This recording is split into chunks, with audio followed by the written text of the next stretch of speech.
বাচ্চাদের হাতে মোবাইল দেওয়ার আগে অবশ্যই ফেসবুকের এবং ইউটিউবের এই দুটি সেটিং আপনাদেরকে অফ করে দিতে হবে। নয়তো বাচ্চাদের হাতে যে কোনো সময় খারাপ ধরনের ভিডিও চলে আসতে পারে এবং খারাপ ধরনের অ্যাডস চলে আসতে পারে। ভিডিওটি খুবই গুরুত্বপূর্ণ, অবশ্যই ভিডিওটি সেভ করে রাখবেন এবং ভিডিওটি শেয়ার করে রেখে দিন যেন পরবর্তীতে আপনি খুব সহজে সেটিংগুলো মিলাতে পারেন। ওকে, প্রথমে আপনার ইউটিউব অ্যাপসটি ওপেন করুন। তারপর নিচে দেখতে পাচ্ছেন আপনার প্রোফাইল আইকনটি, এখানে ক্লিক করুন। আপনি উপরে দেখতে পাচ্ছেন জেনারেল, এখানে ক্লিক করুন। তারপর আপনি দেখতে পাচ্ছেন সেকেন্ড যে অপশনটি, ট্যাপ করে অন করে দিলেই আপনার বাচ্চার সামনে কখনো আর খারাপ ধরনের অ্যাডস কিংবা খারাপ ধরনের ছবি আসবে না।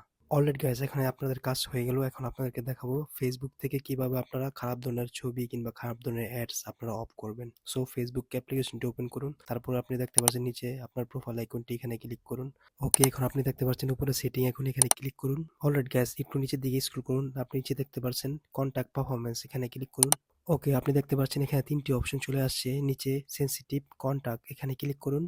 তারপর আপনি দেখতে পাচ্ছেন ডিফল্টে দেওয়া আছে, এটাকে আপনি শো লেসে ক্লিক করে সেভ করে দিবেন। দিয়ে তারপর ওকে করে দিলেই আপনার কাজ কমপ্লিট হয়ে গেল। এখন থেকে আপনার বাচ্চার সামনে কখনো ফেসবুকের খারাপ ধরনের ভিডিও কিংবা অ্যাডস আর কখনো শো করবে না। ওকে, আশা করছি ভিডিওটি আপনার অনেক উপকারে এসেছে। এরকম গুরুত্বপূর্ণ ভিডিও পেতে আমার চ্যানেলটিকে অবশ্যই সাবস্ক্রাইব করে রাখবেন এবং অবশ্যই ভিডিওটি একটি লাইক দিয়ে দিবেন এবং ভিডিওটি ফেসবুকে দেখে থাকলে অবশ্যই পেজটিকে ফলো দিয়ে আমার পাশে থাকবেন।